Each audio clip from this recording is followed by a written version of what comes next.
प्रयोग की राह पर राष्ट्रीय जनता दल तेजस्वी यादव ने फिर चला नया दांव। भूमिहार से सीधा आह्वान आरजेडी से जुड़े।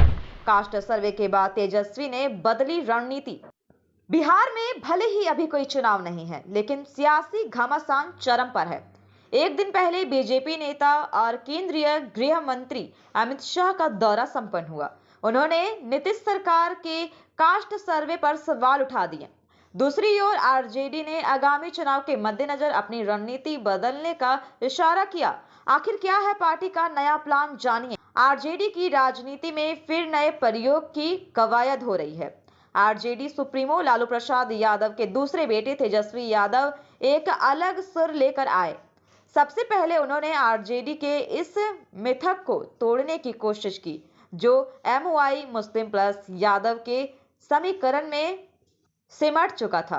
एक नई सोच और नई इक्वेशन के साथ वो आए, जिनका नाम दिया गया A to Z समीकरण। इसके तहत खुले मंच से आरजेडी ने राजनीति से अलग थलग पड़ी जातियों को आवाज दी। अब कृष्ण सिंह की जयंती पर तेजस्वी ने अपने इसी समीकरण के तहत भूमिहारों BH से खास अपील। बिहार के पहले मुख्यमंत्री श्री कृष्ण सिंह की जयंती समारोह में उप मुख्यमंत्री तेजस्वी यादव ने खुले मंच से भूमिहार जाति का उल्लेख किया, उनसे आरजेडी को अपनाने के लिए कहा। इसी खास अपील में उन्होंने कहा कि हम लोग सबको साथ लेकर के चलते हैं, किसी से कोई भेदभाव नहीं करते। भूमिहारों की ओर इशारा करते हुए कहा कि बिहार विधान परिषद के चुनाव में हम लोगों ने ठीक ठाक हिसाब से टिकट दिया और उसी हिसाब से अगले चुनाव में भी हम आप लोगों को ठीक ठाक टिकट देंगे। तेजस्वी ने कहा कि आप चिंता ना करें, अभी मेरा बहुत लंबा राजनीतिक सफर है और हम किसी हड़बड़ी में नहीं हैं। हम कहेंगे कि हमारी बातों को समझिए, आपका दरवाजा हमारे लिए खुला रहना चाहिए। बीजेपी की ओर इशारा करते हुए कहा कि आपको कुछ लोग ठगते रहे हैं, आप लोग उनके बंधुआ मजदूर बनकर मत रहिए। यह आपको तय करना है कि कलम बांटने वालों का साथ देंगे या तलवार बांटने वालों के साथ जाएंगे। पहला, आरजेडी ने उन जातियों को यह सोचने का रास्ता दिया कि उनके लिए राष्ट्रीय जनता दल अछूत नहीं है।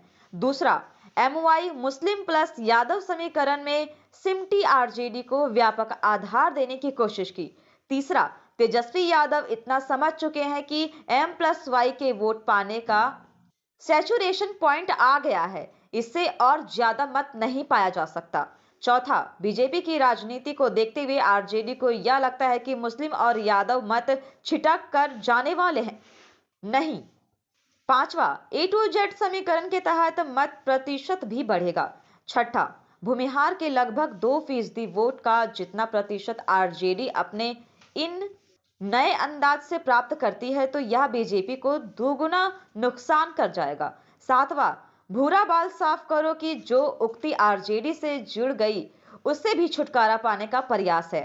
आठवां, आरजेडी जानती है कि भूमिहार का प्रतिशत काफी कम है, पर वो ये मानते हैं कि राजनीतिक रूप से जागृत इस जाति के कन्विंसिंग पावर ज्यादा है, इसे साधने से माहौल भी आरजेडी के पक्ष में जाएगा। तेजस्वी यादव ने जब A to Z समीकरण की बात की तो उस पर अमल भी किया। पिछले दिनों कार्तिक सिंह को कानून मंत्री भी बनाया। या दिगर की एक मामले में फंसे रहने के कारण उन्हें मंत्री पद छोड़ना पड़ा। A to Z समीकरण का फायदा महागठबंधन को हुआ। महागठबंधन के टिकट पर 6 भूमिहार विधायक जीते। इनमें से सबसे ज्यादा कांग्रेस के 11 प्रत्याशियों में से 4, जबकि आरजेडी और सीपीआई से एक विधायक ने जीत दर्ज की है। महागठबंधन में ब्राह्मण विधायकों की संख्या भी बढ़ी। कांग्रेस के 9 ब्राह्मणों में से 3 को जीत मिली है, जबकि आरजेडी के 4 में से 2 विधायक जीते हैं। बिहार विधान परिषद में पटना से कार्तिकेय सिंह, मुंगेर से जीबी अजय कुमार सिंह और पश्चिमी चंपारण से इंजीनियर सौरभ ने बतौर भूमिहार आरजेडी को जीत दिलाई है।